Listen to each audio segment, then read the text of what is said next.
बिस्मिल्लाहिर्रहमानिर्रहीम। अस्सलाम वालेकुम जी, मैं हूं मोहम्मद रिजवान सरवर और आप प्रोग्राम देख रहे हैं प्रॉपर्टी गाइड। नाज़रीन, बजट आ चुका है और इस बजट में रियल एस्टेट सेक्टर को क्या रिलीफ दिया गया है, रियल एस्टेट सेक्टर में कौन से मजीद टैक्सेस आयद किए गए हैं, कंस्ट्रक्शन इंडस्ट्री पे क्या असरात होंगे, एक आम आदमी पे क्या असरात होंगे और खास तौर पर एक ओवरसीज पर क्या असरात होंगे, इसके हवाले से आज के प्रोग्राम में बात करेंगे। और इसी के साथ साथ आज बात करेंगे कि एक आम आदमी जब प्रॉपर्टी खरीदता है तो खरीदते वक्त उनको किन बातों का ख्याल रखना है और खुदा न खास्ता अगर किसी के साथ कोई फ्रॉडलेंट एक्टिविटी हो जाए तो उस सूरत में किस तरह से एक्शन लिया जा सकता है। नाज़रीन, यहाँ वक्त एक छोटे से ब्रेक के बाद हाजिर होते हैं और गुफ्तगू का सिलसिला यहीं से जारी करते हैं। वेलकम बैक नाज़रीन, आप प्रोग्राम देख रहे हैं प्रॉपर्टी गाइड और मैं हूं आपके साथ मोहम्मद रिजवान सरवर। नाज़रीन, बजट आ चुका है और रियल एस्टेट सेक्टर पर कौन से नए टैक्सेस आयद किए गए हैं, कहां पर रिलीफ दिया गया है, इस हवाले से आज के प्रोग्राम में बात करेंगे। मेरे साथ मौजूद होंगे लाहौर स्टूडियो से ऑल लाहौर रियल्टर्स एसोसिएशन के प्रेसिडेंट जनाब मियां मुबशर सईद साहब और इसके साथ साथ मेरे साथ मौजूद होंगे इरफान हयात बाजवा साहब जो कि एडवोकेट हाई कोर्ट हैं। आप दोनों मेहमानों को स्टूडियोज में वेलकम कहते हैं। मियां साहब, आपके जानिब आऊंगा, क्या कहेंगे, बजट आ चुका है, रियल एस्टेट सेक्टर के हवाले से कहां पर नए टैक्सेस आयद किए गए हैं और कहां पर रिलीफ दिया गया? जी रिजवान भाई, बहुत शुक्रिया आपका। सबसे पहले तो मैं आपका जो प्रोग्राम है प्रॉपर्टी गाइड बड़ा हिट जा रहा है और रियल एस्टेट के हवाले से बहुत ज़्यादा देखा जाता है। मैं आपको मुबारकबाद पेश करता हूँ। आपने अपने इंटरव्यू में एक बात कही कि कहाँ पे रिलीफ दिया गया है, तो मैं मुझे लगा कि जैसे हमारे दुख दर्द जो है उन पे आपने कोई जख्मों पे नमक छेड़ दिया है। सर, रिलीफ की बात बिल्कुल की जा रही थी और हम ये बात कह रहे थे कि पाकिस्तान की इकोनॉमी के लिए बहुत ज़्यादा बेहतर है कि रियल एस्टेट सेक्टर में रिलीफ दिया जाए। जैसा कि आपने ये चीज़ देखी कि दुबई में बहुत ज़्यादा पैसा पाकिस्तान से गया और ये एक बहुत बड़ा एक अलमिया है। तो जब तक रियल एस्टेट सेक्टर में रिलीफ नहीं दिया जाता वो जो है ना पैसा वापस नहीं आता या मजीद पैसा पाकिस्तान से बाहर जाने का खतरा था। लेकिन अनफॉर्चुनेटली रियल एस्टेट सेक्टर में रिलीफ देने की बजाय रियल एस्टेट सेक्टर को बिल्कुल बंद करने के मुतरादफ जो पॉलिसी दी गई है। और आप अगर ये चीज देखें कि अभी फाइलर और नॉन फाइलर के दरमियान एक और स्लैब बना दी गई है कि जो फाइलर है अगर वो गोशवारा थोड़ा लेट करेगा तो लेट गोशवारे की जगह पे उसका 3% का 6% जो है ना उसे देना पड़ जाएगा, यानी वो डबल कर दिया गया है। तो मैं ये चीज समझता हूं कि ये एक बहुत बड़ी ज्यादती है। और उसके बाद दूसरे नंबर पे अगर आप देखेंगे कि फाइलर की लदा स्लैब बना दी गई हैं और उनमें आप देखें कि 10%, 15% और 20% तक उनसे टैक्स लिया जा रहा है और ये नॉन फाइलर के हवाले से।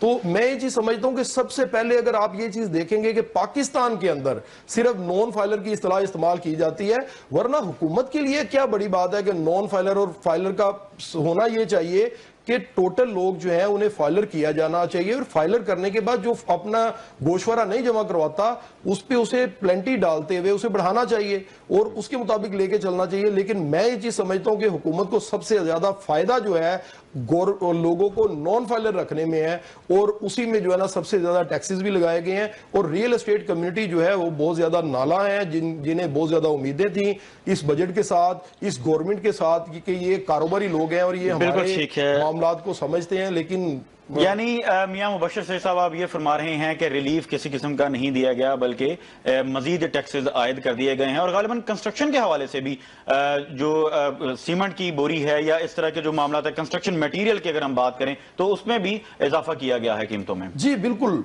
आप ये चीज देखेंगे जहां पे सीमेंट पहले ही बहुत ज्यादा महंगा था वहां पे सीमेंट का भी रेट मजीद बढ़ा दिया गया, जो कि लोकल प्रोडक्शन है वहां पे रेट और बढ़ा दिया गया, जो कि कंस्ट्रक्शन की रीढ़ की हड्डी है। और उसके बाद अगर आप देखते हैं कि मुख्तलिफ टैक्सेस जब रियल एस्टेट सेक्टर पे लगते हैं तो कंस्ट्रक्शन इंडस्ट्री और रियल एस्टेट सेक्टर जो है वो बिल्कुल इकट्ठा है, एक दूसरे के साथ है कि जब आपने कोई प्रॉपर्टी खरीदनी है तो उस पर जो है ना कंस्ट्रक्शन भी करनी है। रिजवान भाई, मैं आपको यहां पे ये चीज बताना चाहूंगा कि पाकिस्तान की पूरी जो टैक्सेशन है उसका 20% जो है वो रियल एस्टेट सेक्टर और कंस्ट्रक्शन सेक्टर जो है वो 20% से ऊपर इन दो सेक्टर से निकाला जाता है और ये दो सेक्टर देते हैं। लेकिन कोई पॉलिसी की समझ नहीं आ रही है कि इन दो सेक्टर को बंद किया जा रहा है और बंद करने के मुतरादिफ जो है ना मामला हो गया है और सिर्फ चेहरे बदल रहे हैं। गवर्नमेंट के बदलने से भी वही पॉलिसीज आगे आ रही हैं। अनफॉर्चुनेटली मामला ये है कि जो बाबू हमारे जो पॉलिसीज बना रहे हैं, जो ऑफिस में बैठ के पॉलिसीज बना रहे हैं, उन्हें किसी का कोई ऐसा दर्द मौजूद ही नहीं है, उन्हें पता ही नहीं है, वो उस ग्राउंड रियलिटी से गुजरे ही नहीं है कि 1 लाख रुपया, 2 लाख रुपया या 50,000 रुपया कमाने वाला बंदा जो है उनके मसाइल क्या हैं, हम उनके ऊपर मजीद टैक्सेस लगाते जा रहे हैं, उनके असल मसाइल हैं क्या। और मैं ये चीज कहता हूं कि जिसके बच्चे खुद इंग्लैंड में पढ़ रहे हो या जिसके बच्चे खुद बाहर पढ़ रहे हो या जो लैंड क्रूजरों पे जो है ना सफर कर रहा हो, उन्हें इस चीज का क्या पता होगा कि हम आम लोगों के लिए जो पॉलिसी बनाने जा रहे हैं उनके घरों पे क्या बम गिरने जा रहा है और क्या होगा, ये सेक्टर एक बंद होने से क्या मामला होंगे। वो सिर्फ पॉलिसी बना के फाइल वर्क पूरा करते हैं और उसका जो रिजल्ट आता है रिजवान भाई, उसका रिजल्ट जो आता है बाहर से पैसा आना रुक जाता है और पाकिस्तान का जो पैसा है वो पाकिस्तान से बाहर जाता है। आप ये चीज देख लीजिएगा कि ये जो बजट रियल एस्टेट के हवाले से खास तौर पे दिया गया है और कंस्ट्रक्शन इंडस्ट्री के हवाले से खास तौर पे ये जो बजट दिया गया है, ये पैसा लोग फिर बाहर लेके जाएंगे और जो पैसा पहले बाहर गया है एक बहुत बड़ा पैसा फिर बाहर जाएगा। इन्हें यहां पे ये चीज चाहिए थी कि जो अनडॉक्यूमेंटेड पैसा है उसके लिए कोई एमनेस्टी दी जाती ताकि वो पैसा यहीं पे काम करता और बजट के अंदर इन 2 सेक्टरों के अंदर खास तौर पर उन्हें रिलीफ दिया जाता ताकि इसमें ज्यादा अच्छे तरीके से काम होता। लेकिन उन्होंने मजीद बंद किया है। एक इनके पास पहले जो पॉलिसी आ चुकी कि पैसा जो है वो उन पॉलिसी से बाहर गया है, तो फिर उसके बाद तजर्बा करने के बाद फिर इन्होंने मजीद टैक्स बढ़ा दिए। और एक चीज आप ये चीज देखें कि यहां पर जो ओवरसीज पाकिस्तानी है उनके लिए कोई रिलीफ नहीं दिया गया। आप ये चीज देखें कि ओवरसीज पाकिस्तानी सबसे ज्यादा पैसा पहले पाकिस्तान में भेजते थे, लेकिन पाकिस्तान में भेजने के बाद उन्हें 2 प्रॉब्लम्स पेश आई। एक तो जो करेंसी रेट के एक्सचेंज की वजह से, एक्सचेंज रेट के फर्क की वजह से उन्होंने जो पैसा भेजा था वो उनका आधा रह गया, और दूसरे नंबर पे टैक्सेस के ऊपर टैक्सेस और फिर टैक्सेस के साथ जो हुआ उन्होंने पैसा गेन ही नहीं किया, लेकिन उनके ऊपर गेन टैक्स लगा दिया गया और उन्हें नॉन फाइलर कंसीडर किया जा रहा है। आप ये चीज देखिए कि ऐसी सूरत में तो ओवरसीज पाकिस्तानी पाकिस्तान में पैसा नहीं भेजेगा या अपनी वो सरमायाकारी तो बिल्कुल नहीं करेगा। बिल्कुल, ओवरसीज पाकिस्तानी का इसी वजह से पैसा पाकिस्तान में आना बंद हो चुका है और वो ना होने के मुताबिक है। सिर्फ जो लोग अपनी फैमिलियों के लिए खर्चे का पैसा है सिर्फ वो भेज रहे हैं, बकाया जो पैसा है वो जो आता था, जो इन्वेस्टमेंट वो करते थे पाकिस्तान में सिक्योर समझते थे। एक बंदा अगर इंग्लैंड में बैठा हुआ, अमेरिका में, कनाडा में बैठा हुआ, वो समझता है कि मैं अपने मुल्क में अपना पैसा लगाऊं और अपनी जायदाद वहां पे जाके लूं। उनके लिए प्रॉब्लम्स इतनी ज्यादा जनरेट कर दी गई हैं, क्रिएट कर दी गई हैं कि वो ये चीज समझते हैं कि इतनी ज्यादा प्रॉब्लम्स में पड़ने से ज्यादा बेहतर है कि हम वहीं पे रखें। और दूसरे नंबर पे करेंसी के रेट की वजह से और टैक्सेस की वजह से वो पैसा यहां पर मुंतकिल होने की बजाय वो पुर्तगाल में मुंतकिल हो रहा है, वो यहां पर मुंतकिल होने की बजाय दुबई में मुंतकिल हो रहा है, यहां पर मुंतकिल होने की बजाय टर्की में मुख्तलिफ जगहों पर मुंतकिल हो रहा है। पूरी दुनिया जो है वो रियल एस्टेट सेक्टर में और कंस्ट्रक्शन सेक्टर में पैसा लगाने से पासपोर्ट ऑफर कर रही है, लेकिन हम रियल एस्टेट सेक्टर को सोच रहे हैं कि कैसे इस सेक्टर को हम बंद कर दें, कंस्ट्रक्शन सेक्टर को हम कैसे बंद कर दें। ऐसी पॉलिसीज बनाएं जिसके लिए हमें वर्क ना करना पड़े, लेकिन सिर्फ फिगर गेम में जाके हम वो फिगर पूरा करें जो हम IMF के पास भेज दें। IMF के पास हम फिगर भेज देंगे, लेकिन पैसा उसके बावजूद, मैं आपके प्रोग्राम के हवाले से ये चीज कहना चाहता हूं कि उसके बावजूद पैसा जो बाहर जाना है वो आप नहीं रोक पाएंगे और मजीद दोबारा उसी मसाइल से हम दो चार होंगे। और हम कितनी मरतबा यही करेंगे कि हम अपनी पॉलिसीज में इस्लाहात करने की बजाय हम बार बार IMF के जरिए चीजें पूरी करेंगे। ये तो एक दीमक है जो इकोनॉमी के लगी हुई है और हम उसी पे जो है ना चल रहे हैं और उन पॉलिसीज को समझ नहीं रहे हैं। बिल्कुल ठीक है, और इसी तरह पॉलिसी इसी तरह की आनी चाहिए थी नाज़रीन के गवर्नमेंट को पैसा दिया जाए, यानी कि आम आदमी महफूज समझे कि वो हुकूमत को भी पैसा दे, वो टैक्स भी पे करे। और खास तौर पर जिस तरफ इशारा किया मैं साहब ने ओवरसीज पाकिस्तानी के हवाले से, ये बड़ा जरूरी है। ओवरसीज पाकिस्तान का सरमाया है और बहुत सरमायाकारी करते हैं पाकिस्तान में। मैं खास तौर पर बात करना चाहता हूं तनख्वाहदार तबके पे भी टैक्सेस लगाए गए हैं। अब वो जब वो टैक्स देगा उसके बाद वो अपना घर कैसे बनाएगा, अगर वो प्लॉट्स खरीदेगा तो नए प्लॉट्स पे भी टैक्स लगाए गए हैं। इन तमाम तर चीजों पे आज के प्रोग्राम में बात करेंगे। मेरे साथ मौजूद हैं इरफान हयात बाजवा साहब। इरफान साहब, पहले तो ये बताइए कि किस तरह के केसेस आते हैं रियल एस्टेट से रिलेटेड और मोस्टली जो केसेस आप फेस करते हैं, और कितना को टाइम टेन्योर भी है कि उनको हल किया जाए वक्त के साथ साथ। चूंकि हमने देखा जब प्लॉट के हवाले से केसेस आते हैं तो वो नस्ल दर नस्ल चलते हैं, तो इस वक्त क्या सूरत हाल चल रही है? बिस्मिल्लाहिर्रहमानिर्रहीम, बहुत शुक्रिया आपके प्रोग्राम की वसातत से। इस प्रॉपर्टी गाइड में जिस तरह के आपने टॉपिक्स लिए वो एक आम सिटीजन के लिए भी एक बहुत बड़ी गाइडलाइन है। मैं आपके प्रोग्राम की वसातत से ये कहूंगा कि जो इस वक्त कोर्ट्स में केसेस चल रहे हैं, डेफिनेटली सिविल प्रोसीडिंग्स में जब डिस्प्यूट होगा बिटवीन बायर एंड परचेजर और वो ऑब्लिगेशंस पे और ड्यूटीज के ऊपर जब इन्हराफ करेंगे तो दूसरी पार्टी को राइट हासिल है कि वो कोर्ट से रजू कर सकता है। हमारे यहाँ पे कॉम्प्लिकेटेड लॉ मौजूद है, लेकिन उसके साथ साथ बासर अदालतें भी मौजूद हैं।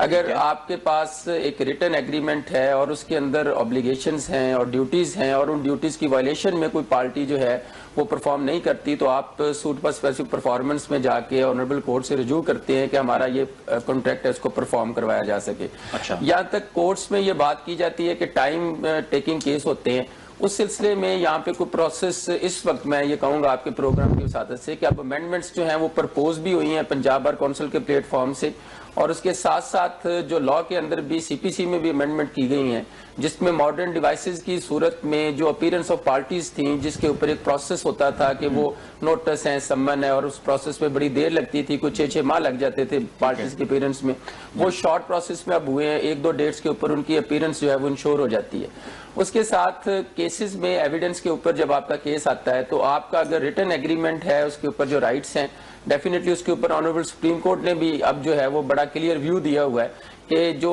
केसेस कोर्ट में आएंगे उसमें इंटरम रिलीफ अगर किसी ने लिया हुआ, जिस तरह आपकी बात है कि स्टे ले लेते हैं अगर वो लंबा चलता है, उसमें एडमिनिस्ट्रेटिव तौर पे भी ये है कि विद इन 3 मंथ कोई इंटरम रिलीफ अगर किसी ने लिया हुआ है या किसी कोर्ट से किसी ने हासिल किया हुआ है तो विद इन 3 मंथ उसको डिसाइड करेंगे। इसकी बाकायदा जो डायरेक्शन 3 माह के अंदर उसका फैसला सुनाया जाएगा। जी बिल्कुल, उसका फैसला करें विद इन 3 मंथ। और उसके साथ अगर किसी का राइट जो है वो सिक्योर है और उसके साथ उसको अपीलेट और वीनल कोर्ट में भी हम जिस तरह पहले अपील्स पेंडिंग रहती थी, साल पेंडिंग रहती थी, अब वो क्राइटेरिया नहीं है। मैं आपके प्रोग्राम की वसातत से ये कहना चाहता हूँ कि जो प्रिजम्पशन थी पहले इस जुडिशियल सिस्टम के मुतल्लिका कि दीवानी केसेस साल चलते थे, दादा करता था, पोता तक जाके उसका रिट चलता था, अब उसकी नफी जो है वो कोर्ट्स में अमली तौर पर नजर आ रही है। चलें, अगर इस तरह हो जाए तो ये तो बड़ी खुशाइन बात है, और इस पर भी बात हम करेंगे कि अगर किसी के साथ फ्रॉडलेंट एक्टिविटी हो जाए तो तरीकाकार क्या है, किस तरह से केस फाइल किया जा सकता है। लेकिन अभी वक्त एक छोटे से ब्रेक का। नाजरीन आप कहीं मत जाइएगा। वेलकम बैक नाजरीन, आप प्रोग्राम देख रहे हैं प्रॉपर्टी गाइड, और आज के प्रोग्राम में हम बात कर रहे हैं बजट के बाद कौन से टैक्सेस आयद किए गए हैं रियल एस्टेट सेक्टर पे और कंस्ट्रक्शन इंडस्ट्री पे, और इससे जो कंस्ट्रक्शन इंडस्ट्री है आया उन पे उनके जो मटेरियल कॉस्ट ऑलरेडी जो बढ़ती जा रही है और इस बजट में भी बढ़ाई गई है, सो इससे होना क्या है, एक डेवलपर को किन मुश्किलात का सामना करना पड़ सकता है और एक आम आदमी को जो अपना घर बनाना चाहता है उसको किन मुश्किलात का सामना करना पड़ सकता है। मेरे साथ स्टूडियोज में मौजूद हैं इरफान हयात बाजवा साहब जो कि एडवोकेट हाई कोर्ट हैं, जबकि इसके साथ साथ मेरे साथ मौजूद है मियां मुबशिर सईद साहब जो कि सदर ऑल रियल्टर्स एसोसिएशन लाहौर हैं।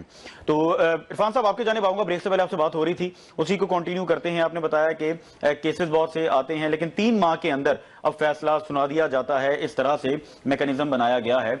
तो मुझे इस हवाले से कुछ बताइए कि अगर किसी के साथ फ्रॉडलेंट एक्टिविटी हो जाए, बदनीयती साबित हो जाए, तो इस हवाले से थोड़ा सा बताइए कि केस किस तरह से फाइल किया जा सकता है। एक आम आदमी को तो इस हवाले से पता ही नहीं है कि उसने किस तरह से रुजू करना है कोर्ट से। बहुत शुक्रिया। आपकी वसातत से ये कहना चाहूंगा कि अगर कोई फ्रॉडुलेंट जिस तरह लफ्ज आपने इस्तेमाल किया तो ये क्रिमिनल एक्शन की तरफ इशारा करता है। जी। और क्रिमिनल एक्शन के ऊपर ज़ाब्ता जो है वो पाकिस्तान पिनल कोड की सूरत में मौजूद है। अगर कोई बंदा चीट करता है, फ्रॉड करता है या फोर्स डॉक्यूमेंट प्रिपेयर करता है और उस सूरत में आपको डिसीव एंड डिप्राइव करता है तो सूरत में 420, 468, 471 पीपीसी के हवाले से सेक्शन जो हैं वो एक्शंस में आती हैं। ठीक है। आपको चाहिए कि आप इमीडिएटली अपनी कंसर्न जो पुलिस स्टेशन है जहां से आपका वो डॉक्यूमेंट रजिस्टर्ड है या डॉक्यूमेंट जहां से इशू हुआ है या यहां पे इस्तेमाल हुआ है, उन स्थानों की जो है वो जुरिस्डिक्शन बनती है। आप मुतलका जो है एसपी को आप एप्लीकेशन दें, और आजकल डिस्ट्रिक्ट कंप्लेंट ऑफिसर जो है मुतलका एसपी को बनाया गया है कि वो 420, 68 के केसेस में वेरीफाई करके पार्टीज को सुनने के बाद अगर वो समझते हैं कि इसमें केस मेड आउट होता है तो कोई किसी किस्म का डिले नहीं होता, और वो इंक्वायरी प्रोसीडिंग जो उन्होंने कंडक्ट की हुई है उसकी कानून में हम समझते हैं बतौर वकील को शायद गुंजाइश नहीं थी, लेकिन ऑनरेबल सुप्रीम कोर्ट ने उसके ऊपर 1-2 जजमेंट्स के ऊपर ये होल्ड कर दिया कि अगर कोई केस ऐसा आपके सामने आता है तो आपके पास इख्तियार है कि आप फाल्स प्रोसिक्यूशन के बजाय जेन्युइन केसेस को जो है वो रजिस्टर्ड करें ताकि वो एफआईआर अपनी फाइनल फेट को पहुंचे। उसमें फिर आपके पास है कि आप जाके एप्लीकेशन मूव करें और उसमें इमीडिएटली आपने जो आपका ग्रीवेंस है उसको रिड्रेस करने के लिए आपका सबसे पहला फॉर्म मुतलका एसएचओ है, और उसके साथ आपकी रिटर्न एप्लीकेशन के साथ अगर वो प्रोसीड नहीं करता तो देन आपके पास कोर्ट से रिज्यू करने का है। जी, असल सवाल यही है कि अगर वो प्रोसीड नहीं करता मुतल्लिका थाना या SHO, अगर वो कोऑपरेट नहीं करते तो उस सूरत में क्या क्राइटेरिया? अगर आपकी वो एप्लीकेशन पे प्रोसीड नहीं करते तो आपको कानून के मुताबिक जस्टिस ऑफ पीस के पास राइट होता है कि आप एप्लीकेशन फाइल करते हैं, जो बाई 63 के तहत वो एंटरटेन करते हैं एडमिनिस्ट्रेटिव पावर्स के तहत, और वो स्टेट वे उसके ऊपर एक रिपोर्ट कॉल करते हैं। जो कंसर्न्ड डिस्ट्रिक्ट कंप्लेंट ऑफिसर है, SP मुतलका, उसको district complaint officer under the direction and order of supreme court जो है वो उसको डिप्यूट किया गया है, वो उस पे रिपोर्ट सबमिट करेगा विद इन 7 डेज कि जी ये जो कंप्लेंट आई थी उसके ऊपर एक्शन हुआ, अगर नहीं हुआ तो क्यों नहीं हुआ। उसकी बाबत फिर जस्टिस ऑफ पीस जो है वो एक एप्रोप्रिएट डायरेक्शन पास करेगा कि इस पे मुकदमा आप दर्ज करें अगर FIR बनती है, और उस FIR के अंदराज के बाद वो एक प्रोसेस ऑफ इन्वेस्टिगेशन से गुजरेगी। रिड्रेसल डेफिनेटली जो ऐसे डॉक्यूमेंट, चूंकि फ्रॉड जो होता है वो डॉक्यूमेंट्स की बुनियाद पे होता है, और वो आपके पास अगर एडमिटेड डॉक्यूमेंट है तो उससे डिनाई नहीं हो सकता। बाज दफा टेक्निकलिटीज उसमें आ सकती हैं कि एक सिविल सूट भी पेंडिंग है उन डॉक्यूमेंट्स की बुनियाद के ऊपर, या कोई ऐसा राइट है तो कोर्ट ये कह सकती है या अथॉरिटी ये कह सकती है कि from the fact and circumstances जो है वो कॉग्निजेबल ऑफेंस मेड आउट नहीं होता, तो वो मैटर इन डिस्प्यूट है वो पहले सिविल कोर्ट डिसाइड कर दे, तो फिर इस पे क्रिमिनल प्रोसीडिंग होगी। इस तरह की एक्शंस अमल में आ सकते हैं, लेकिन आपके पास राइट और रेमेडीज दोनों सूरत में हैं। आप फ्रॉड की सूरत में उनके अगेंस्ट प्रोसीड करेंगे, और अगर कोई फोर्स डॉक्यूमेंट जिसमें आपके राइट से मुतलका कोई डॉक्यूमेंट प्रिपेयर कर लिया गया है तो आपके पास राइट है कि आप उसकी कैंसिलेशन ऑफ डॉक्यूमेंट भी बिफोर द सिविल कोर्ट जो कंपिटेंट ज्यूरिसडिक्शन है उसमें असेल कर सकते हैं। अच्छा, अगर ये मुतल्लिका थाना कोऑपरेट ना कर रहा हो, FIR की सूरत में मैं आपसे जानना चाहता हूं कि FIR ही ना हो रही हो, तो उस सूरत में भी कोर्ट ऑर्डर करता है FIR के हवाले से? जी बिल्कुल, जिस तरह मैंने अर्ज किया कि सेक्शन 154 CRPC के तहत SHO ड्यूटी बाउंड है, उसके पास कोई ऐसी कंप्लेंट आए जिसमें कॉग्निजेबल ऑफेंस मेड आउट होता है लाइक फ्रॉड और चीटिंग का, तो वो उस पर इमीडिएटली FIR दर्ज करे। अगर वो प्रोसीड नहीं करता तो आपके पास राइट है कि आप कोर्ट में पिटीशन फाइल करके उसमें फिर डायरेक्शन ले सकते हैं, और कोर्ट डायरेक्ट करती है SHO को कि वो उसमें FIR की नकल जो है वो पेश करे और आपकी स्टेट में रिकॉर्ड करके in accordance with law proceed करे। ये मामला जो है वो आपके एक जेन्युइन फंडामेंटल और लीगल राइट्स का है जो अवेलेबल है हर शहरी को। बिल्कुल ठीक है। मियां मुबशिर साहब, आपकी जानिब आऊंगा। ब्रेक से पहले हम कुछ ओवरसीज के हवाले से भी बात कर रहे थे। आपको नहीं लगता कि ओवरसीज के हवाले से एक पॉलिसी ही डिफरेंट होनी चाहिए कि ओवरसीज अपना जो सरमायाकारी पाकिस्तान में करते हैं वो महफूज समझें, और उन पर तो टैक्सेस के हवाले से जब हम खास तौर पर बात आज कर रहे हैं तो उनको तो बड़ा रिलीफ मिलना चाहिए टैक्सेस के हवाले से, तभी पाकिस्तान में सरमायाकारी होगी, वरना तो पाकिस्तान से पैसा बाहर जाएगा।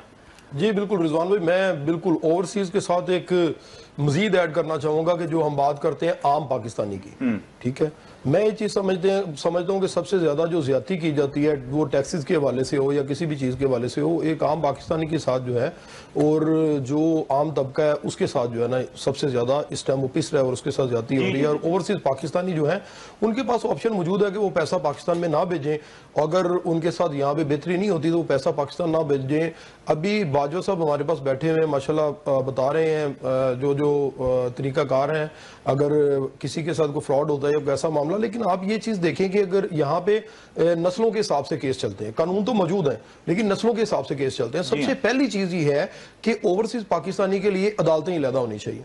आप हमारी अदालतों के अंदर जाके ये चीज देखें कि अदालतों में पोजीशन ये है कि अगर एक अदालत की 6 मंजिलें हैं, जैसे आप लाहौर में ये LDA की बिल्डिंग जो है वहां पे मुख्तलिफ जजेस साहिबान बैठते हैं, वहां पे आप चले जाएं तो 6 मंजिल इमारत है, वहां पे एक लिफ्ट लगी हुई है और वो कभी चलती है और कभी नहीं चलती, तो वहां पर पता ये चलता है कि जनाब किसी का 20 साल से केस चल रहा है, किसी का 25 साल से केस चल रहा है। अगर वहां पे आप जाके एक रिकॉर्डिंग करें तो आपको पता चलेगा कि जनाब कैसे कैसे। तो मुझे ये चीज बताएं कि क्या हर केस के लिए चीजों के लिए ओवरसीज पाकिस्तानी किस तरह यहां पर पैसा लगाएंगे जब अदालती निजाम जो है वो स्लो है और इस तरीके से चलेगा कि नस्लों के हिसाब से चलेगा। तो ओवरसीज पाकिस्तानी के लिए पाकिस्तान हमेशा के लिए ट्रस्ट जो है उनका वो भी शेक कर जाता है। जी बिल्कुल रिजवान साहब, उनके लिए एक तो अदालती निजाम ही अलग होना चाहिए और दूसरे नंबर पे उन्हें जो नॉन फाइलर की कैटेगरी में डाला गया है और उन्हें जो आम तौर पर वो आते हैं और यहाँ पे आके जो जितने टैक्सेस उनसे लिए जाते हैं, मैं ये चीज समझता हूँ कि ओवरसीज पाकिस्तानियों के लिए ये पॉलिसी दी जानी चाहिए थी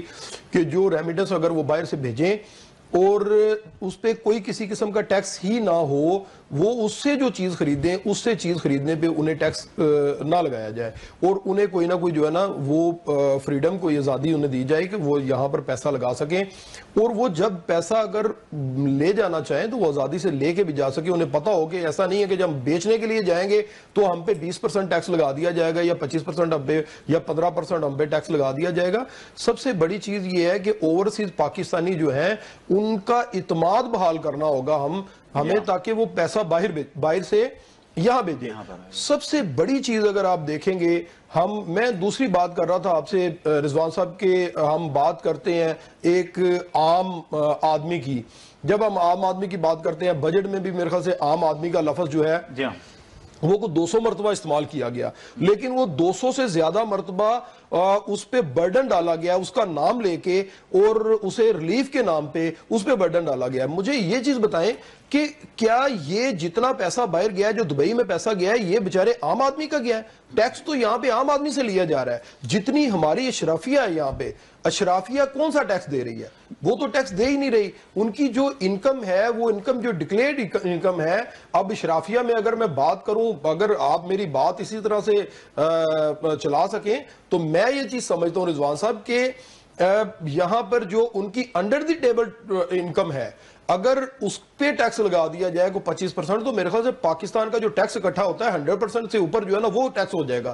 तो अब ये चीज अगर आप देखते हैं तो उन पे तो कोई किसी किस्म की पाबंदी नहीं है, तो सारा पैसा तो वो बाहर जा रहा है जो यहां से करप्शन के जरिए पैसा इकट्ठा हो रहा है। आपने जिक्र किया मुबशिर साहब दुबई के हवाले से कि दुबई में बड़ा पैसा गया और $मिलियन ऑफ डॉलर्स गए हैं रिसेंट पास्ट में, हमने इस पे प्रोग्राम भी किया। क्या वजह समझते हैं, ये टैक्सेस की ही वजह है या फिर इसके अलावा वो हमारे जो लोग हैं ये महफूज समझते हैं अपनी सरमायाकारी को वहां पर इन्वेस्टमेंट करना? रिजवान साहब, मेन चीज ये है कि पाकिस्तान, इसमें 2-3 फैक्टर्स हमें देखने होंगे। ठीक है, देखिए सबसे पहले हमें करप्शन रोकनी होगी। अच्छा, जितना आपका करप्शन का पैसा है वो यहां से बाहर जा रहा है। अब हम ना करप्शन को रोकने के लिए कोई पॉलिसी बना रहे हैं, ना ही हम कोई ऐसी पॉलिसी बना रहे हैं कि अगर कोई ऐसा सिलसिला हो गया, कोई निकल गया तो पैसा बाहर जाके उसे डबल नुकसान की बजाय हम जो है उस पर कोई ऐसा पॉलिसी दें कि उससे कोई परसेंटेज लेके उसे कहें कि कम से कम हम ऐसा करें कि वो पाकिस्तान की इकोनॉमी के अंदर पैसा लगे और वो यहां पे पाकिस्तान के लोगों को उसका फायदा हो। तो हम ना तो उसमें कोई रेमिडेंस, ना तो हम उसे कोई रिलीफ दे रहे हैं, ना को हम उस पर कोई पॉलिसी दे रहे हैं, और उस पर जो हम बात कर रहे हैं वो सारा पैसा जो है वो यहां पर वैसे भी रिलीफ कोई नहीं है, बाहर लोगों के पास ज्यादा रिलीफ है और वो जाके वहीं पे जहां पे रिलीफ है वहां पे वो पैसा लगा देते हैं, वहां पर वो पैसा सेफ समझते हैं अपना। क्योंकि यहां पर पैसा जो होता है, कुछ लोगों का कारोबारी लोग हैं जिन्होंने टैक्स नहीं दिया हुआ, उसका उनका पैसा है और उसे हम व्हाइट मनी में कन्वर्ट कर सकते हैं। अगर हम उन्हें कोई पॉलिसी दे दें कि आपने जनाब 3% टैक्स देना था, 10% देना था, 5% देना था, इतने परसेंट आपने टैक्स देना था, तो आप ये परसेंटेज इसे बढ़ाकर टैक्स दें और आप ये पैसा जो है पाकिस्तान की इकोनॉमी के अंदर शामिल करें और इसके साथ जो है ना बिजनेस करें, इसके ऊपर दोबारा टैक्स दें। नेक्स्ट ईयर जो होगा आपका वो टैक्स की जो इनकम है वो मजीद बढ़ जाएगी। यकीनन इस पे कोई सोल्यूशन प्लान निकलना चाहिए, मिल बैठना चाहिए और बजट से पहले ये सारे मामला होने चाहिए। तो मुझे ये बताइए मियां साहब कि जैसे आपकी एक एसोसिएशन भी है ये लाहौर की, और हमने इससे पहले कराची में भी बात की, इस्लामाबाद में भी बात की, तो ये जो फेडरेशंस हैं, जो एसोसिएशंस हैं, कोई मुशावरत इनसे नहीं की गई इस बजट से पहले? सर, सबसे बड़ी बात ये है, मैंने जो पहले भी बात ये की कि बंद कमरों के अंदर बैठ के पॉलिसीज बनती हैं और वो लोग पॉलिसीज बनाते हैं जिन्हें कोई किसी किस्म का कोई एहसास ही नहीं होता। हमारी जितनी एसोसिएशंस हैं वो पाकिस्तान के लेवल पे हैं, लाहौर के लेवल पे हैं, या वो कराची की हैं, जिलाई लेवल के या सूबाई लेवल की जो एसोसिएशन है, तमाम एसोसिएशंस जो हैं वो बजट से तकरीबन 3 माह पहले से हम लोग अपनी जो सिफारिशात हैं वो मुरतब करके भेज रहे हैं और हम बता रहे हैं कि किस किस तरह से टैक्स ज्यादा लिया जा सकता है, और हम ये चीज बता रहे हैं कि टैक्स को बढ़ाने से टैक्स ज्यादा नहीं लिया जा सकता, क्योंकि उससे जो है वो ट्रांसफर ही कम हो जाएंगी, उससे बाहर से पैसा आना भी कम हो जाएगा। इससे इकोनॉमी बेहतर नहीं हो सकती। इकोनॉमी बेहतर हो सकती है उसे टैक्स को कम करने से, टैक्स के तरीकाकार को आसान बनाने से कम हो सकती है। टैक्स के अंदर टैक्स लेने वाले लोगों में इस्लाहात करने से मैं ये चीज समझता हूं कि सबसे पहली जरूरत ये है कि एफबीआर के जो लोग हैं जो पॉलिसीज बना रहे हैं उनकी तरबियत करने की जरूरत है। वो पॉलिसीज अपनी जातियात के लिए बनाने के लिए, अपने मुफादात के लिए बनाने के बजाय अगर कौमी सतह पे अगर पॉलिसीज बनाए, कौम के फायदे के लिए अगर पॉलिसीज बनाए, तो मैं ये चीज समझता हूं बहुत आसानी से और बहुत बेहतर से तरीके से टैक्स इकट्ठा हो सकता है। लेकिन हो क्या रहा है कि इन सारी पॉलिसी से अशराफिया फिर जो है ना फायदे में जा रहा है और जो आम आदमी है, देखें रियल एस्टेट इंडस्ट्री के साथ जो है लाखों लोग जो है वो जुड़े हुए हैं, मिलियंस लोग जो है वो जुड़े हुए हैं। अब वो लोग जब बेरोजगार होंगे, क्या वो पाकिस्तानी शहरी नहीं है? और वो लोग वो हैं जिनकी बड़ी मुनासिब सी इनकम है, जिनके आप यकीन जाने कि जिनके पास दफ्तरों का किराया देने के लिए, घर के बिल देने के लिए पैसे नहीं है। आज ये कहते हैं कि 6 लाख रुपए से ऊपर जो है वो टैक्स लिया जाएगा और 6 लाख वाले लोगों तक के लिए जो है ना रिलीफ दे दिया गया है। मुझे आप 50,000 रुपए की बात करते हैं कि 50 से 55,000 रुपए जाएंगे तो आपको जो है ना टैक्स आपका जो है ना शुरू हो जाएगा। 55,000 वाले बंदे को तो गवर्नमेंट को पैसे देने चाहिए जो 55,000 रुपया मंथली कमा रहा है। आप सर मुझे एक घर का बजट 55,000 में, 60,000 में, 70,000 में डिजाइन तो करके बताइए कि किस तरह से डिजाइन होता है। आप एक तरफ एजुकेशन की बात करते हैं कि आने वाली नस्ल के पास एजुकेशन होनी चाहिए, एक तरफ आप बात करते हैं कि जनाब हमारी माफी एजुकेशन की आपने बात की है, तो इस दफा तो पेपर पे जो ये कॉपी बुक्स और इनके जो पेपर इस्तेमाल होते हैं इन पे भी टैक्स लग गया है। जी बिल्कुल, मैं यही बात कह रहा हूं कि जो प्रैक्टिकल चीजें हैं उस पे जो है ना आए नहीं जा रहा और वो टैक्सेस ऐसे तरीके से लगाए जा रहे हैं कि सिर्फ हदफ पूरा कर लिया जाए, हदफ भी पूरा ना हो, सिर्फ पेपर वर्क पूरा कर लिया जाए। अब जब हम बात करते हैं, पढ़ाई की बात करते हैं, हम अगली नस्ल को, रिजवान भाई मुझे ये चीज बताएं कि हमारे जो अक्सरियत का तबका है पाकिस्तान का, वो बिलो द बेल्ट जो है ना रह रहा है और उनके पास इनकी इतनी इनकम ही मौजूद नहीं है कि वो अपने खर्चे चला सकें। वो अपने बच्चों को कैसे पढ़ाएं, उन्हें कापियां किताबें वो कैसे खरीदें, फीसें कैसे दें। एक तो यहां पे जो तबकाती निजाम है उसने उन्हें डिस्टर्ब करके रखा हुआ है। दूसरे नंबर पे जो पढ़ाई है वो मुश्किल और महंगी है।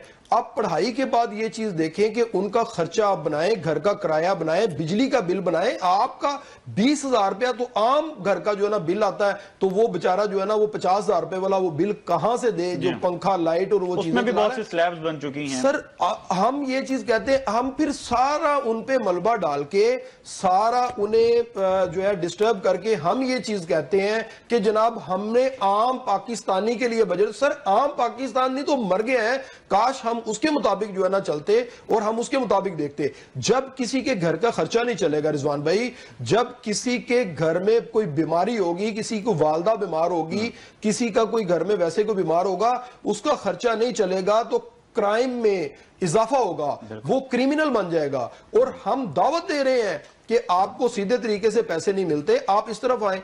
आप ये चीज देखें कि आपको सड़कों के ऊपर फकीरों की तादाद बढ़ती हुई नजर आएगी। फकीरों की तादाद बढ़ती हुई इसलिए नजर आएगी कि उन्हें उस सोर्स से ज्यादा, मैं ये चीज समझता हूं कि ये भी एक क्राइम है। जी हाँ, ये जो हो रहा है ये क्राइम है।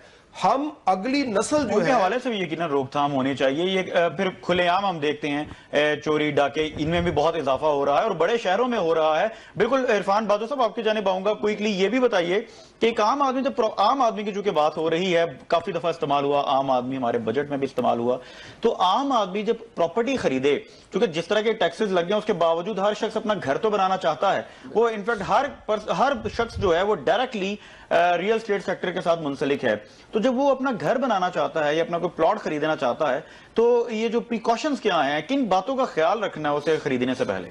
बहुत शुक्रिया। मैं मियाँ साहब ने एक बात यहाँ पे की ओवरसीज पाकिस्तानी के हवाले से, एडिशन में वो बताना चाहूँगा कि ओवरसीज पाकिस्तानी से मुतल्लिका हमारे कोर्ट सिस्टम में स्पेशल कोर्ट्स जो हैं वो डेजिग्नेट कर दी गई हैं और पिछले 2 साल से ओवरसीज कोर्ट्स के नाम से ऊपर वो स्पेशल केसेस जो है वो उनको इंटरेस्ट होते हैं और वो स्पीडी ट्रायल की सूरत में है। इसी तरह ओवरसीज पाकिस्तानी कमीशन जो है वो अपनी जगह पे काम कर रहा है। हमारे एक जस्टिस साहब हैं ऑनरेबल लाहौर हाई कोर्ट में, उनको भी इसमें नॉमिनेट किया गया, वो भी उन केसेस को देख रहे हैं। तो प्रायोरिटी है ओवरसीज पाकिस्तानी, ये नहीं है जो सिस्टम में जो चीज हमने देखी प्रैक्टिकली भी, जिस तरह मियाँ साहब ने कहा कि हम अगर एलडीए बिल्डिंग में विजिट करें तो वहाँ पे कोर्ट सिस्टम है 20-25 साल का, ये हर केस में नहीं है। ये सिचुएशंस होती हैं जिसमें complicated question of law case to case vary करता है। इसलिए ओवरसीज पाकिस्तानी के हवाले से मैंने ये वाजे किया कि उसमें कोर्ट्स मौजूद हैं, वो काम भी कर रही हैं। ठीक है। जहां तक बात अब आ जाती है कि प्रॉपर्टी खरीदते वक्त, अब देखिए एक लेमैन जो है उसको लीगल कॉम्प्लिकेशंस का नहीं पता होता, उसको ऑनरशिप को किस तरह मैंने वेरीफाई करना है, मैंने उसके टाइटल को किस तरह वेरीफाई करना है, उसके मुतलका रेवेन्यू में मैंने किस बंदे से जाके उसके बाबत जांच पड़ताल करनी है। तो उसके लिए मेरी राय ये होगी कि आपके दोस्तों में, आपके मोहल्ले में, आपके दोस्त अहबाब में जो लर्नड काउंसल्स हैं वो आपकी बेहतरीन अप्रोच में हो सकते हैं। स्पेशल मेरी रिक्वेस्ट है आपके चैनल की वसातत से भी कि जितने लर्नड काउंसल्स हैं वो रिस्पॉन्सिबल हैं और उनको आगाही है कि हमने अगर किसी बंदे के साथ एक फेयर डील करनी है तो उसकी प्रॉपर्टी के लिए जो डॉक्यूमेंटेशंस हैं, लाइक एक बेचने वाले की ओनरशिप को लेके और खरीदने वाले के राइट्स को सिक्योर करने के लिए, तो आप कोई भी ट्रांजैक्शन करने से पहले अपने किसी अच्छे लर्नड काउंसिल से राब्ता करें और उनसे राय लें कि हम इस एरिया में ये प्रॉपर्टी परचेज करना चाहते हैं, ये सोसाइटी है। उसको पता है कि अगर वो रजिस्टर्ड सोसाइटी है तो उसके राइट्स किस तरह सिक्योर होने हैं, अगर वो रजिस्टर्ड सोसाइटी नहीं है तो उसको फिर वो रिकमेंड करे कि आप इसको अभी परचेज ना करें या आप इसकी बजाय कोई और प्रॉपर्टी परचेज कर लें। इसी तरह अगर कोई सेल डीड है या कोई प्रॉपर्टी ऐसी है जो रेवेन्यू रिकॉर्ड से मेंटेन करती है तो उसका फिर मुतलका हल्का पटवारी है, फिर तहसीलदार है या एसी मुतलका होता है असिस्टेंट कमिश्नर जो रिकॉर्ड का कस्टोडियन है, उससे जाके वेरीफाई किया जा सकता है कि उसके रिकॉर्ड में। और आजकल जो है ADLR एक स्पेशल इन्होंने ब्रांच बनाई हुई है कंप्यूटराइज सेक्शन के हवाले से, वहां पे आप जाके उसका CNI से ही दें तो आपको जो रिकॉर्ड के मुताबिक उसका रिकॉर्ड पता चलता है, वो वेरिफिकेशन होती है। लेकिन एक अच्छे लीगल काउंसिल से अगर आप असिस्टेंस लें और उसको आप एसोसिएट कर लें अपनी उस ट्रांजेक्शन से, तो मैं आपके चैनल की वसादत से बताना चाहूंगा कि बहुत हद तक फ्रॉड भी कम हो जाएगा और ना होने के बराबर हो जाएगा, क्योंकि वो काउंसिल भी फिर रिस्पॉन्सिबिलिटी में होगा कि मैं इनके लिए सिक्योर करूं दोनों के राइट्स को। बिल्कुल ठीक है। चूंकि आम आदमी की बात हो रही है तो कुछ रेंटल एग्रीमेंट्स के हवाले से भी बताइए कि जब रेंट एग्रीमेंट होता है उसमें क्या चीजें लिखना जरूरी हैं जो मालिक मकान है उसके लिए भी महफूज रहे, उसके लिए भी कोई किसी किस्म की मुश्किलात का सामना ना करना पड़े। तो हमने देखा कि बहुत से इस तरह के केसेस भी आते हैं, तो किस तरह से महफूज कॉन्ट्रैक्ट हो सकता है? देखिए बेसिकली लैंडलॉर्ड और टेनेंट का जो रिलेशंस है इससे मुतल्लिका रेंट रिस्ट्रिक्शन ऑर्डिनेंस जो है वो मौजूद है और वो एक स्पेशल लॉ है। स्पेशल लॉ के अंदर लैंडलॉर्ड के राइट्स भी दिए गए और टेनेंट के भी दिए गए। उसके साथ साथ ऑब्लिगेशंस में भी दोनों पार्टीज आ जाती हैं। इसमें उन्होंने ये कहा है कि जी जो बंदा लैंडलॉर्ड है वो अगर कोई प्रॉपर्टी किराए पे देता है उसके लिए लाजम है कि वो उस रेंट एग्रीमेंट को रजिस्टर्ड करवाए। उसका रजिस्टर्ड होना जो है वो बिफोर द सब रजिस्ट्रार होता है। दोनों पार्टीज जो हैं वो कंसेंट देती हैं। उस एग्रीमेंट में स्पेसिफिक टाइम होता है for the period of 11 month. अगर आप उसको करते हैं उसको आप जो है वो एक्सटेंड भी कर सकते हैं, लेकिन आपकी टर्म एंड कंडीशंस हैं जो आपने उसके साथ सेटल करनी है। ठीक है। एक सिक्योरिटी की एक अमाउंट सफिशिएंट होनी चाहिए regarding the value of the property कि जी ये प्रॉपर्टी की वैल्यू ये है, तो उसकी सिक्योरिटी आमतौर पर हम नॉमिनल रख लेते हैं, लेकिन एक सिक्योरिटी एक हैंडसम अमाउंट जो है वो जो बाउंड करे उसमें टेनेंट को भी कि जी मैंने इस प्रॉपर्टी को सिक्योर करना है और मैंने इसको यूज एंड यूटिलाइज करना है अंडर दैट पैरामीटर्स, और उसके रिगार्डिंग एक प्रॉपर हो। उसके बाद वो रजिस्टर्ड होना चाहिए। रजिस्टर्ड अगर आपका इंस्ट्रूमेंट है, रजिस्टर्ड एग्रीमेंट है, तो उसके ऊपर अगर कोई वायलेशन में जाता है, टेनेंट जाता है या लैंडलॉर्ड जो है अपनी परफॉर्मेंस नहीं करता, तो आपके पास रेंट जो रजिस्ट्रार है उसकी कोर्ट मौजूद है। और मैं आपकी वसातत से बताऊं कि ये एक स्पेशल लॉ है। इसमें अगर टेनेंट जो है वो डिफॉल्ट पे चला जाता है, रेंट पे नहीं करता या वायलेशंस में चला जाता है, तो आप इमीडिएटली एक कोर्ट में रिज्यू करते हैं इजेक्टमेंट पिटीशन की सूरत में, उसको नोटिस होगा और उसको special leave to contest within 10 days देनी होगी बिफोर द कोर्ट। और उसके साथ अगर वो उसमें वो विद इन 10 डेज नहीं देगा या जस्टिफाइड रीजन नहीं देगा तो उसकी वो लीव कैंसिल होके आपको स्टेट वे जो इजेक्टमेंट ऑर्डर जो है वो मिल जाएगा। इसलिए इजेक्टमेंट जो है टेनेंट के और लैंडलॉर्ड के जो राइट्स हैं वो रेंट रिस्ट्रिक्शन ऑर्डिनेंस के तहत सिक्योर हैं।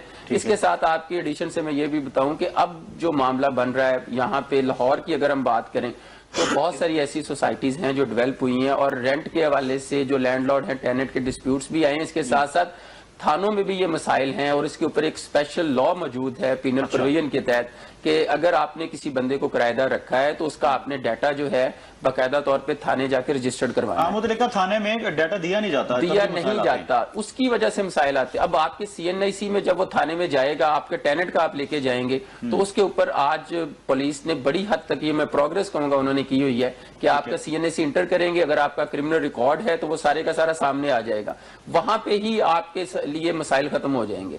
तो इसलिए इसको थोड़ा सा कॉन्शियस रह के लैंडलॉर्ड को भी, और इखलाकी कदरों पे हमारा मुआशरा जो है वो चल रहा है, अल्लाह तबारक व तआला अखलाकी कदरों की तरगीब हमें जरूर है, मिलनी भी चाहिए, लेकिन जब भी हम कोई ट्रांजैक्शंस करें तो लॉ ऑफ लैंड को जरूर फॉलो करें, उसके अकॉर्डिंग हम चलेंगे तो मसाइल खत्म हो जाएंगे। बिल्कुल ठीक है नाज़रीन, यहाँ वक्त एक छोटे से ब्रेक के बाद हाजिर होते हैं और गुफ्तगू का सिलसिला यहीं से जारी करते हैं। वेलकम बैक नाज़रीन, मैं हूं मोहम्मद रिजवान सरवर और आप प्रोग्राम देख रहे हैं प्रॉपर्टी गाइड। मियां मुबशिर साहब आपकी जानिब आऊंगा।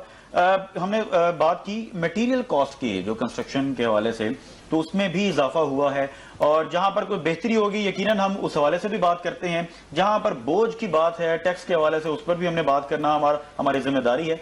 तो मियां साहब, एक आम जो डेवलपर है, एक छोटा डेवलपर जो है, जो अपार्टमेंट बिल्डिंग लॉन्च करता है या कमर्शियल बिल्डिंग लॉन्च करता है, जहां अब ट्रेंड भी इस तरह से है कि 4 से 5 साल आसान एक साथ पर ऑफर किए जाते हैं, तो वो किस तरह से डिलीवर कर पाएगा जब मटेरियल कॉस्ट इतनी तेजी से उसमें जो कॉस्ट है वो बढ़ती जाएगी, उसकी कीमतों में इजाफा होता जाएगा?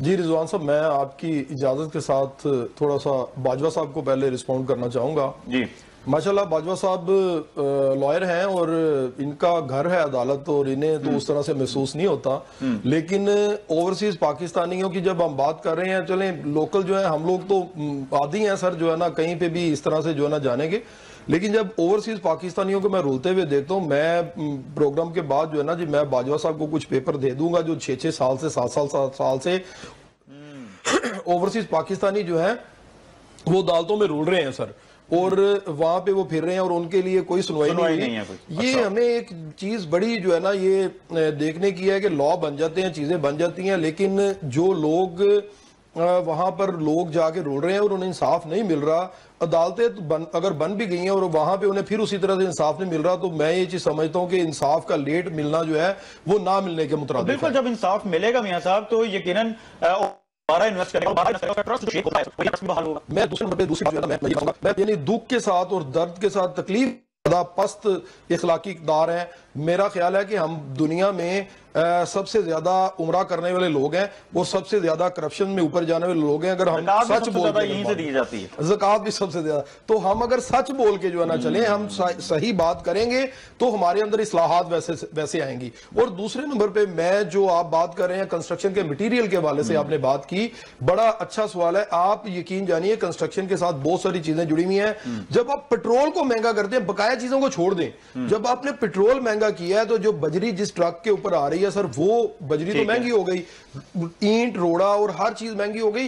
कंस्ट्रक्शन मटेरियल जो है हर चीज महंगाई की तरफ जा रहा है। आप ये चीज देखिए कि बड़े सारे मामलात ऐसे हैं। Amazon का अमेरिका के अंदर मैं सन पढ़ रहा था, मैं जो है ना जी वहां देख रहा था कि उन्हें टैक्स फ्री जो है ना कर दिया गया और सबसे ज्यादा एम्प्लॉयमेंट जो है टैक्स फ्री होके उन्होंने जो है ना करके दी। तो ये जो फार्मूला है, ये जो चीज देखनी की हमारी गवर्नमेंट जो है उसके ऑपोजिट चल रही है। हर साल हम बजट देते हैं और हमारा वो बजट जो है वो फ्लॉप जाता है, और उसके बाद हमारे जो बाबू हैं वो अंदर बैठ के वही बजट बना के, हमारे जितने लीडरान हैं, हमारे सियासतदान हैं, उन्हें वो चीजें देखते हैं, वो जस्ट बर्ड आई व्यू देखते हैं और वो बजट फिर जो है ना वहां पे पढ़ के सुना दिया जाता है। तो उसी हालात से हम फिर दो चार होते हैं। हमें ये चीज पता चलती है कि जनाब हमारे अंदर हमारी महंगाई ज्यादा हो गई, बेरोजगारी हमारे अंदर ज्यादा हो गई, क्राइम जो है ना हमारा बढ़ गया, और अगर हम देखें तो ओवरसीज पाकिस्तानियों का पैसा आना बंद हो गया, पाकिस्तान से पैसा बाहर आना जो है ना बढ़ गया। आज हम पिछले साल के बजट को रो रहे हैं बैठ के कि जनाब पिछले साल हमारे साथ ये हुआ। आज जब हम आज के दिन अगले साल यहां पे बैठे होंगे बजट के बाद, तो हम जनाब इस बजट के मुतालिक बात कर रहे होंगे कि जनाब इस बजट में ये खामियां रह गई और ये मामला हो गया। सर जिस टाइम पे भी बच्चे को थप्पड़ मार के कहेंगे कि जनाब तुम सीधा करो और उसे डंडे से मारा जाएगा, तो वो बच्चा ढीठ तो हो सकता है, वो बच्चा ठीक नहीं हो सकता। जब तक आप टैक्सेस के अंदर रिलीफ नहीं देंगे, आपकी इंडस्ट्री नहीं चल सकती। मुझे एक चीज बताइए, कौन सा फार्मूला है कि आपने 1.5% पे से जो है ना वो बैंक मार्कअप कम किया है और आप कहते हैं आपकी इंडस्ट्री चल जाएगी? जो पैसा आपका डॉक्यूमेंटेड है वो बैंकों में पड़ा हुआ है, जो अनडॉक्यूमेंटेड पैसा है वो बाहर जा रहा है। ना आप कोई एमनेस्टी दे रहे हैं और जो डॉक्यूमेंटेड पैसा है वो बाहर निकाल नहीं रहे। कौन से पैसे से आपने कारोबार करना है? और जो पैसा ओवरसीज पाकिस्तानी के लिए, उसके लिए सर हमने मुश्किलात इतनी पैदा कर दी हैं और टैक्स का सिस्टम जो है ना हमने इतना मुश्किल कर दिया है समझना भी और अदा करना भी, कि वो कहता है यार इससे तो मैं वहीं पे बेहतर हूं। तो आपके पास जो सोर्स है रिजवान भाई, हमें ये चीज समझनी होगी। आपके पास सोर्स है एक्सपोर्ट का, ठीक है। आपकी एक्सपोर्ट हो नहीं सकती क्योंकि आपकी बिजली महंगी है, यहां पे सोर्सेज महंगे हैं, तो आप पूरी दुनिया में जो है ना वो कर रहे हैं। तो मैं बाजवा साहब की बात पे फिर वापस आना चाहूंगा कि हमारी इखलाकी इक़दार ये है कि हमारा यहां से चावल जाता है, हमारी चीजें जाती हैं जो कि इंडिया की स्टैंप लग के और बाहर जाके बिकती हैं। इखलाकी इक़दार ये है कि हमारी चीज हमारे जरिए लेने को कोई तैयार नहीं है और दुनिया बाहर के ममालिक से जो है ना लेने को तैयार है। तो ये हमारी इखलाकी इक़दार है, इसमें प्रॉब्लम है। उसके बाद अगर हम रेवेन्यू जनरेट कर सकते हैं तो जो बाहर से पाकिस्तानी है वो भेज सकते हैं, उनकी हम पॉलिसीज नहीं बना रहे।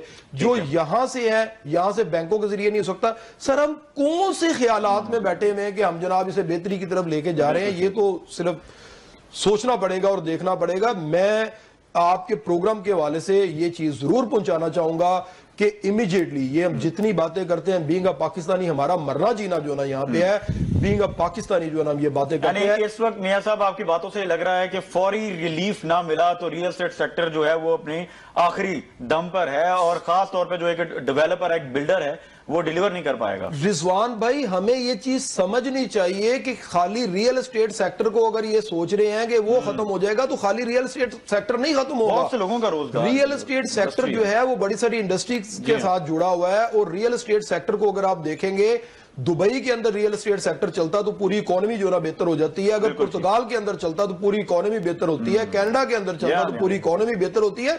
कैसे आप समझते हैं कि इतने बड़े सेक्टर को आप खाली उस सेक्टर को रोक के और आप जो है ना उसे जो है ना चला लेंगे? सर ये मुमकिन ही नहीं है कि आप उसे रोक के चला लेंगे, ये कभी भी नहीं हो सकता। हम खाली ये चीज ना देखें कि हमारा रियल एस्टेट सेक्टर को हम जो ना रोक रहे हैं। और क्यों रोक रहे हैं रियल एस्टेट सेक्टर को? रियल एस्टेट सेक्टर के लोग जो हैं वो कोई इंडिया से आए हैं। और दूसरे नंबर पे मैं ये चीज कहता हूं कि हमेशा ये चीज कही जाती है कि जनाब ये डीलर्स की जंग है। सर ये डीलर्स की जंग नहीं है।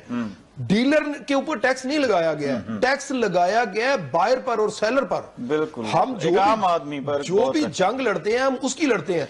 और दूसरे नंबर पे रिजवान भाई मैं एक बात यहां पे करना चाहूंगा आपके प्रोग्राम के हवाले से, जो बंदा पूरी जिंदगी में सर जो है ना एक घर अपना बना रहा है उस पे भी वही टैक्स लगा दिया गया है और उसे नॉन फाइलर करके वो 20% 15% और उसकी स्लैब में लिया गया। सर ये ज्यादती। आपका पॉइंट बिल्कुल आ गया। नाज़रीन बड़ा जरूरी है, बजट जो कि आ चुका है इसमें मजीद बेहतरी हो सकती है। बड़ा जरूरी है कि फौरी रिलीफ दिया जाए टैक्सेस में रियल एस्टेट सेक्टर को, कंस्ट्रक्शन इंडस्ट्री को, बहुत से लोगों का रोजगार वहां बसता है। और इसके साथ साथ हमारी अदालतों को भी फौरी रिलीफ जब अदालतों की तरफ से मिलना शुरू हो जाएगा, एक आम आदमी को, एक ओवरसीज को, तो यकीनन इसके असरात हमारी पूरी इकोनॉमी तक आएंगे और इंशाल्लाह एक हम देखेंगे कि मस्बत इसका जो इनपुट है वो हमें नजर आएगा। अगले प्रोग्राम तक के लिए मोहम्मद रिजवान सरवर को इजाजत दीजिए। अपना फीडबैक हमें जरूर दीजिएगा। अल्लाह ने